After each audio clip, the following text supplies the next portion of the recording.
Սահմանային լարվածության վերջին դեպքերը հայկական լրատվամիջոցները օբյեկտիվ են լուսաբանել, կարծում է Հրապարակ օրաթերթի գլխավոր խմբագիր Արմինե Օհանյանը։ Նրա խոսքով լրատվամիջոցները պարտավոր են իրազեկել հասարակությանը, քանի որ անորոշությունն ավելի ծանր հետևանքներ կարող է ունենալ։ Պետք է մի բան գիտակցենք, որ 21-րդ դարում հնարավոր չէ ինֆորմացիան թաքցնել, պահել, սահմանափակել, ճնշել, նա միևնույնն է իր ճանապարհը գտնելու է։ Եթե չի գտնելու պաշտոնական եւ նորմալ աղբյուրների միջոցով, գտնելու է այլընտրանքային ճանապարհներով,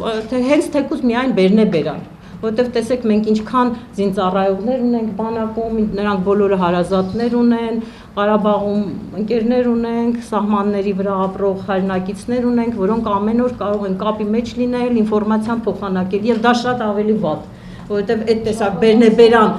բերնե-բերան փոխանցվող ինֆորմացիան միշտ հղի է, ուրեմն խեղաթյուրվելու, ուռճացվելու,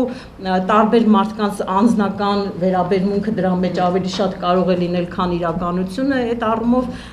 բավականին ուրեմն բարդ վիճակ է։